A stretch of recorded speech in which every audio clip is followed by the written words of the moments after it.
എങ്ങനെയുണ്ടാ ഞാൻ പാന്റ് എടുത്തിട്ട്? ഓ കൊള്ളാശാനെ. ഈ ബുദ്ധി കല്യാണത്തിന് തോന്നില്ലല്ലോ ഭഗവാനെ. അന്ന് പാന്റ് ഇട്ടിരുന്നെങ്കിൽ ഫസ്റ്റ് നൈറ്റ് മുമ്പ് സസ്പെൻസ് പൊളിയില്ലായിരുന്നു. ഓ ഫസ്റ്റ് നൈറ്റിന് എന്ത് പറ്റി? അത് ഞാനൊരു ഇരട്ട വരയിട്ട ബുക്കിൽ എഴുതി തരാം. സൗകര്യം പോലെ ഇരുന്ന് വായിച്ചോ. തുന്നടാ സസ്പെൻസ് അറിയാൻ നടക്കും.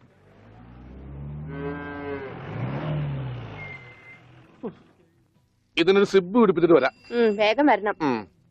മുട്ടാതെ കൃഷ്ണൻകുട്ടിയെ ഇതിന്റെ കൈ ഒന്ന് തുന്നിയ വേഗം. എന്തു പറ്റി? അതിർത്തി തർക്കം. ഞാൻ എന്റെ തറവാട്ടിലെ അവകാശം ചെന്നേ പിടിയായി വലിയായി ഒടുവിൽ എങ്ങനെയൊക്കെ. അയ്യോ അത് തീർന്നില്ലേ? എവിടെ തീരാൻ? ഇതാണ് ഞങ്ങളുടെ മൊത്തം പറമ്പ്. 48 സെന്റ് ചില്ലുവാനം. ചില്ലാനം ചില്ലുവാനം വെച്ചാൽ 6 ലിങ്സ് വരും. ഇതാണ് കിഴക്കേ അതിരി. നമ്മുടെ ബാലഞ്ചന്റെ വീടിന്റെ. അതെ. അതിലേ ഒരു 20 സെന്റ് സ്ഥലം ഇങ്ങനെ അമ്മനെ പറ്റി ചേട്ടന്മാരെ എഴുതി വാങ്ങിച്ചു. വില്ലന്മാരെ. പിന്നെ ഈ കാണുന്ന 16 സെന്റ് സ്ഥലം അച്ഛന്റെ 16 നടത്താൻ വിറ്റ് തുളച്ചി. പിന്നെ ഈ 18 സെന്റ് സ്ഥലം മൂത്ത പെങ്ങളുടെ കല്യാണത്തിന് അമ്മയെ മുറിച്ചു വെച്ചു.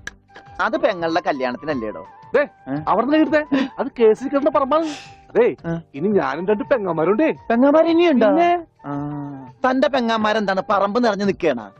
അവർക്കുള്ള വീതം പെങ്ങന്മാർക്കുള്ളത് അതവിടെ ഇരിക്കട്ടെ. പിന്നെ എനിക്കുള്ളതാണ് 8 സെന്റ്. അപ്പൊ ഒരു 6 ലിങ്സ് കാണും. 6 ലിങ്സ് വഴിക്ക് പോയില്ലേ? ഓ വഴി വഴി വഴി അത് മാറ്റിപ്പോയി. ബാക്കി 8 സെന്റിൽ തനിക്കൊരു വീട് വെച്ചൂടെ? എങ്ങനെ വീട് വെക്കാൻ? എന്താ എന്തേത്? കുളം 6 സെന്റ് കുളമല്ലേ? അയ്യോ കുളമാണെങ്കിൽ പിന്നെ അവിടെ എങ്ങനെയാ വീട് വെക്കുന്നത്? കുളത്തിൽ എങ്ങനെ വീട് വെക്കുന്നത് ഞാൻ ചോദിച്ചാൽ ചേട്ടന്മാരുടെ തല്ലി ആവശ്യത്തേക്ക്. 5 സെന്റ് വഴി ചില്ലുവാനും അതൊക്കെ വീട്. എന്റെ അളിയൻ വന്നെന്ന് കേട്ട് അതാ ഞാൻ ധൃതി പിടിച്ചിട്ട് പോന്നത്. നീ കണ്ട കൃഷ്ണൻകുട്ടി? എങ്ങനെ വില ഗതിയും പിടിച്ചാണ് വന്നേക്കണത്? പിന്നെ വലിയ നിലയിലല്ലേ? എന്താ ബിസിനസ്? എക്സ്പോർട്ടിങ്. മുണ്ടില്ലേ മുണ്ട്, അതിന്റെ എക്സ്പോർട്ടിങ്. കല്യാണ ചെറുക്കം മുതൽ പ്രായമായ അപ്പൂപ്പന്മാർക്ക് വരെ മുണ്ട് എക്സ്പോർട്ട് ചെയ്യും. ദൈവമേ, എക്സ്പോർട്ടിംഗ് ആണ്. അപ്പ ഇമ്പോർട്ടിംഗും കാണും. വേഗം ചെല്ലി, ഇല്ലെങ്കിൽ ഇമ്പോർട്ടിംഗ് നടക്കും. അപ്പൊ ശരി എന്നാല് വനജേ വണ്ടി വിട്ടേ. ഒരാളെ ഒരു അപകടത്തിലേക്ക് പറഞ്ഞുവിടുമ്പോ എന്തൊരു മനസമാധാനം എന്നറിയാമോ? ഈ അതിർത്തി തർക്കം വന്നാലുള്ള കുഴപ്പമിതാ. ഈ കുളത്തിൽ എങ്ങനെ അവൻ വീട് വെക്കണത്? ദൈവമേ, പോലീസുകാരന്റെ തുണിയിലാണോ വീതം വെച്ച് കളിച്ചത്? ഓമനക്കുട്ടാ ഇറങ്ങി ഉണ്ണിക്കുട്ടാ, അളിയാ മോനെ ഉണ്ണിക്കുട്ടാ, എക്സ്പോർട്ട് അളിയാ. എന്റെ ചേച്ചി വന്നടാ. അളിയോ താനാരാ? അളിയൻ. അളിയോ താനാരാ വിളിക്കണേ? അളിയനെ. അളിയോ അപ്പൊ താൻ തന്നെ തന്നെയാണ് അളിയാന്ന് അകത്തേക്ക് നോക്കി വിളിക്കണത്? നേരാ. ഇതാ നമ്മുടെ ഉണ്ണി. അളിയാ, ഇതായിരുന്നു എന്റെ അളിയൻ. എന്റെ പൊന്നളിയാ, കണ്ണിൽ എന്നോച്ച് കാത്തിരിക്കായിരുന്നു അളിയാ. തിരിയിട്ട് കത്തിക്കാരില്ലടാ ഈ അളിയന്റെ തമാശ. അളിയാ, നമുക്ക് ഒരുപാട് കാര്യങ്ങൾ സംസാരിക്കാനുണ്ട്. കാഷിനെ പറ്റിയുള്ള ടോക്ക്, കാഷ്വൽ ടോക്ക്. ആഹാ, ഇത് എനിക്കും കൂടി അവകാശപ്പെട്ടതാണ്. എന്റെ അളിയൻ, എന്റെ സ്വന്തം അളിയൻ. ബാലിയാ, നമുക്ക് അകത്ത് പോയി സംസാരിക്കാം. അല്ലെങ്കിൽ വേണ്ട, ഇവിടെ നിന്ന് സംസാരിച്ച് ശരിയാവില്ല. നമുക്ക് പുറത്തുപോയി സംസാരിക്കാം. ഇവിടെ ഒന്ന് ചുറ്റിക്കറങ്ങാം. പോരെ? അപ്പൊ എന്നെ ചുറ്റിക്കാൻ കൊണ്ടുപോവാണ്. ഈ അളിയന്റെ ഒരു തമാശ. ഓ അളിയൻ. വേണ്ട ചുറ്റിക്കൊന്നും വേണ്ട. അതൊക്കെ വേണം. ആളിയോടെ നിക്ക്. ഞാൻ ഈ പാന്റ് മാറ്റിയിട്ട് ഒരു മുണ്ടെടുത്തോണ്ട് ഇപ്പൊ വരാം. വേണ്ട, മുണ്ടെടുക്കണ്ട. എന്താ ഇത്? എനിക്കൊരു മുണ്ടെടുക്കാനുള്ള അവകാശം പോലെ ഈ വീട്ടിലില്ലേ? ആളിയോട് നിക്ക്, ഞാനിപ്പോ വരാം. വനജേ, ഒരു മുണ്ടെടുക്കൂ. ഓമനക്കുട്ടാ വേണ്ട, ഇവിടുത്തെ സാഹചര്യം നിനക്ക് അറിയാൻ വയ്യാത്തോട്ടാ. അച്ഛാ, ആരാ പോയ കരിമ്പൂതം?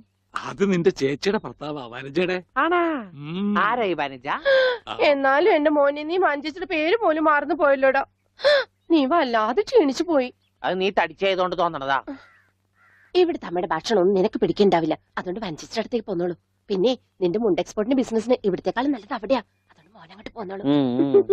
അളിയാ, ഞാൻ റെഡി. നമുക്ക് പോവാം. ഓമനക്കുട്ടാ, നീ ഇത് എന്ത് ഭാവിച്ച? ഞങ്ങൾ അളിയനും ഒന്ന് കറങ്ങാൻ പോകുന്നു. തൽക്കാലം മാത്രം മനസ്സിലാക്കാൻ മതി. അളിയാ, നമുക്ക് ഇറങ്ങാം. ഈ കറങ്ങലല്ല, നമുക്ക് അവിടെയൊക്കെ പോയി ചുറ്റിക്കറങ്ങണ്ടേ?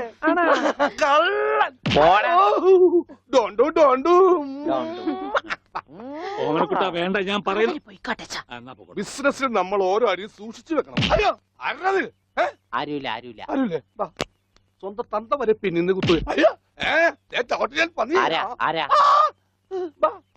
പെങ്ങളൊക്കെ സ്ത്രീ തന്നെ തുക തരുമോ അളിയാ? നോക്കച്ച, എന്തൊരു ചേർച്ച.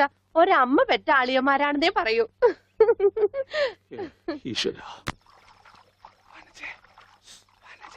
ഓടാ പട്ടി, ഇത്രയും കാലമായിട്ട് നിന്റെ അസുഖം ഒന്നും മാറിയില്ലേ? എടി ഇത് ഞാനാടി ഓമനക്കുട്ടൻ. അയ്യോ, നിങ്ങളായിരുന്നോ? നീ ഒന്നിങ്ങോട്ട് വന്നേ, വരുമ്പോ ഒരു മുണ്ടും എടുത്തോ. ഈ മനുഷ്യന്റെ ഒരു കാര്യം.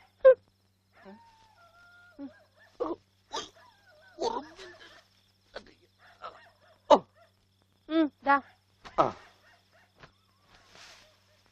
നിന്റെ ആങ്ങളില്ല മുണ്ടൂരാൻ. നാട്ടുകാരെ മുണ്ടും പറിച്ചിട്ടാടി എക്സ്പോർട്ട് ചെയ്യണത്. അതെ, അവന് തലയ്ക്ക് നല്ല സുഖമില്ലാന്ന് അച്ഛനമ്മയും പറയണ കേട്ടു. എന്തപ്പ ഉണ്ടായേ? അവൻ എന്നെ കൊണ്ട് ഒരു മൊട്ടക്കുന്നിന്റെ മോളിൽ കയറി. അവർ ചെന്നപ്പോ എന്റെ മുണ്ടും പറിച്ച് ഒറ്റ ഓട്ടം. ഞാനാണെങ്കിൽ അടിയിൽ ഒന്നും ഇട്ടിട്ടുണ്ടായില്ല. എന്നിട്ട് ഞാൻ തോട്ടിലേക്ക് എടുത്ത് ചാടി. നാണം മറക്കാൻ അരക്കപ്പം വെള്ളത്തിൽ കിടന്ന് ആ തോട്ടിലാണെങ്കിൽ പണ്ടാറ മീനിന്റെ ചെല്ലു. അപ്പോഴേ ഒരാൾ തോട്ടെറിഞ്ഞ് മീനെ പിടിക്കാൻ വന്നേക്കണു. എന്നിട്ട് തോട്ട പൊട്ടി. തോട്ട പൊട്ടിയ തീർന്നില്ലേ?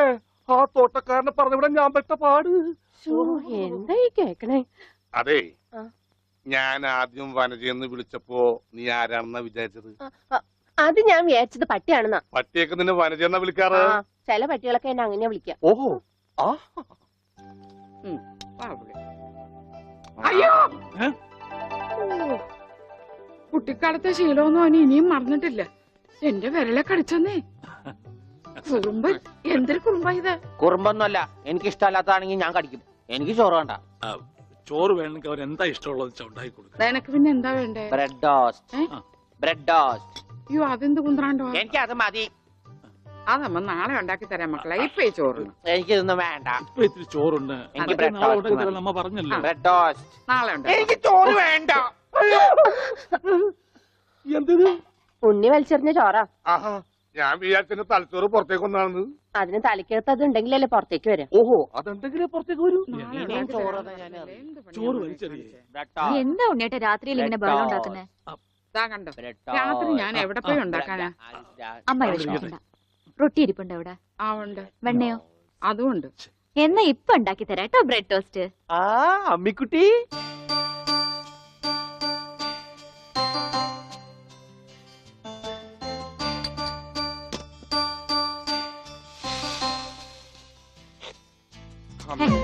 വേണ്ട.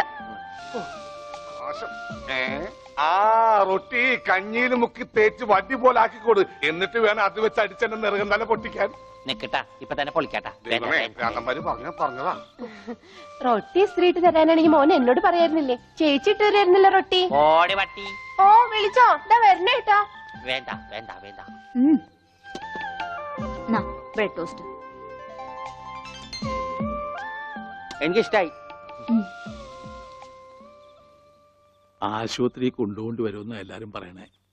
വേണ്ട, ഭ്രാന്തന്മാരുടെ ആശുപത്രിയിലൊന്നും എന്റെ കുഞ്ഞിനെ കൊണ്ടുപോകണ്ട. അവര് പൂട്ടിയിട്ട് ഷോക്ക് അടിപ്പിക്കുകയോ ഉപദ്രവിക്കുകയോ ഒക്കെ ചെയ്യും. അസുഖം ഭേദമാവണമെന്ന് വെച്ചാൽ അങ്ങനെയുള്ള ചില മുറകളൊക്കെ വേണ്ടി വരും. ആഹാ, തെക്കലെ ഗോവിന്ദനെ കൊണ്ടുപോയിട്ട് എന്തായി? ഷോക്ക് അടുപ്പിച്ച് അവസാനം ആ പാവത്തിനെ കൊന്നു. ഉണ്ണിക്ക് അത്ര വലിയ അസുഖമൊന്നുമില്ല. നമ്മുടെ സ്നേഹവും പരിചരണവും ഒന്നും ഇല്ലാതെ വളർന്നതല്ലേ. ഇനി അതൊക്കെ കിട്ടുമ്പോ അവൻ ശരിയായിക്കോളും. അച്ഛാ, ആ അച്ഛൻ എനിക്കൊരു സിഗരറ്റ് തരുമോ? അയ്യോ ഉണ്ണി, എന്താ ഇത്? അച്ഛനോടാണോ സിഗരറ്റ് ചോദിക്കുന്നേ? സോറി. എന്നാ അമ്മ എനിക്കൊരു സിഗരറ്റ് തരുമോ? മോനെ, അച്ഛനെ അമ്മയൊക്കെ ബഹുമാനിക്കണം. സിഗരറ്റ് ഒന്നും ചോദിക്കരുത്, അത് തെറ്റാ. തെറ്റാ? ആ, എന്നാ ബീഡി മതി. ഉണ്ണി ഇവിടെ ഇരിക്കേ. ബീഡി ഒക്കെ തരാ, ഇവിടെ ഇരിക്കേ. മോനെ, ഒന്ന് ഓർത്തു നോക്ക്. ഇത്രയും കാലം മോൻ എവിടെയായിരുന്നു? അച്ഛാ, അച്ഛൻ ഇത്രയും കാലം എവിടെയായിരുന്നു? അമ്മ എത്രയും കാലം എവിടെയായിരുന്നു? ഞാൻ ഇത്രയും കാലം എവിടെയായിരുന്നു? നീ ഇത്രയും കാലം ദുബായിലായിരുന്നുള്ള. ദുബായിൽ കഴിഞ്ഞ പ്ലേറ്റിനല്ലേ ലാൻഡ് ചെയ്തത്. അളിയാ, ഹായ്. അളിയന്റെ ഈ കണ്ണന്റെ പുളിസ പോലെ ഇരിക്കണേ. നിനക്കിപ്പോ ബുൾസൈ ആയിട്ടും ഓംലേറ്റ് ആയിട്ടൊക്കെ തോന്നും. കാരണം നീ ഇപ്പൊ മുട്ടയെന്ന് വിരിയാത്ത പ്രായമാണല്ല. അയ്യോ, അളിയന്റെ വയറെന്താ വീർത്തിരിക്കണേ? ഇതിനകത്ത് കുട്ടിയുണ്ടാ? വനജ കഞ്ഞിയായില്ലേ? ഇതിൽ കൂടുതൽ ഇനി എന്താവാനാ? അമ്മിക്കുട്ടി, എനിക്ക് ഇതുപോലത്തെ ഒരു ബുൾസൈ വേണം. എന്താ ഉണ്ണേട്ട ഇത്? ഇത് ഉണ്ണിയേട്ടന്റെ അളിയനല്ലേ? അങ്ങനൊക്കെ പറയാവോ? ഈ അളിഞ്ഞ സാധനത്തിനാണ് അളിയെന്ന് പറയണേ. വനജ എന്തെങ്കിലും എടുത്തു നോക്കൂ. വാ, നമുക്ക് അപ്പുറത്തേക്ക് പോവാം. അപ്പുറത്തേക്കൊന്നും പോണ്ട, നമുക്ക് പുറത്തേക്ക് പോവാം. അയ്യോ, ഈ രാത്രിയിലോ? ഉം. നമുക്ക് നാളെ രാവിലെ പോവാം. അയ്യോ, അത് വേണ്ട. രാവിലെ പോയി ആരെങ്കിലും കാണും. നമുക്ക് കാലത്ത് പോവാം. ഇതാ എന്റെ വീട്. ഓ, അവസാനം നമ്മൾ കണ്ടുപിടിച്ചു. ഇതെന്തിനാ വെച്ചിരിക്കുന്നത് അറിഞ്ഞൂടെ? നീ വേലയാടാതിരിക്കാൻ. ഷോ, ആരാ ഇവിടെ പൈസ കൊടുക്കണ?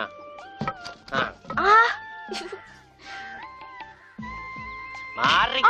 അയ്യോ അമ്മേ, ഒന്നും പറ്റിയോ?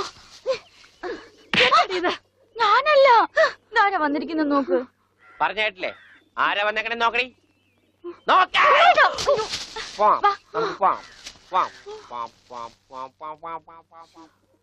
ഇവിടെ ഇരുന്നു കേട്ടോ. ഇതാണ് അമ്മിക്കുട്ടിയുടെ മുറി. ആരെ എടുക്കണേ? തിന്നാനാണാ? പറയാം. എന്തോട്ടത്? ഇതിനകത്തൊക്കെ പഴയ പത്രങ്ങളാ. ഉണ്ണിയേട്ടനെ കാണാണ്ടായെന്ന് തൊട്ട് മാഷ് കൊടുത്തിട്ടുള്ള എല്ലാ പരസ്യങ്ങളും ഞാൻ സൂക്ഷിച്ചു വെച്ചിട്ടുണ്ട്. പരസ്യങ്ങളൊക്കെ രഹസ്യമൊക്കെ വെച്ചിരിക്കാ. ദേ ഇതിനകത്തൊക്കെ ഉണ്ണിയേട്ടന്റെ പടം ഉണ്ട് കണ്ടാ. ആ ഹലോ, ഈ പടം എന്റെ പടാ. കാണാനില്ല. ഞാനും മാനും തമ്മിൽ എന്താ ബന്ധം? ഉണ്ണിയേട്ടനെ എന്തൊക്കെയായി ചോദിക്കണേ? അമ്മക്കുട്ടി ഞാനെങ്ങനെ കാണുമാണ്ടായേ? എന്റെ അച്ഛന്റെ കൂടെ പൂരം കാണാൻ പോയതാ ഉണ്ണിയേട്ടൻ.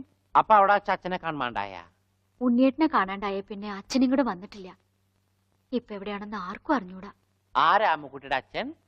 പണിക്കരമാവൻ ഓർമ്മയില്ലേ? പിന്നെ ആരാ? പൂരപ്പണിക്കരെന്ന നാട്ടുകാരൊക്കെ വിളിക്കണേ. ചെണ്ടപ്പുറത്ത് കോലു വീണ അവിടെ ഉണ്ടാവും അച്ഛൻ. സമയത്തിനവിടെ എത്തിയാ മതിയായിരുന്നു. അമ്മൂട്ടിയെ, നീയും വരണോ പൂരത്തിന്? ഞാനില്ല. അല്ലേല് നാട്ടുകാരൊക്കെ വിളിക്കണ പൂരമണിക്കരുടെ മോളേന്നാ. നിനക്കെന്തെങ്കിലും വാങ്ങണോ? എനിക്കൊന്നും വേണ്ട. എന്നാ വീട്ടിലേക്ക് പോക്കോ.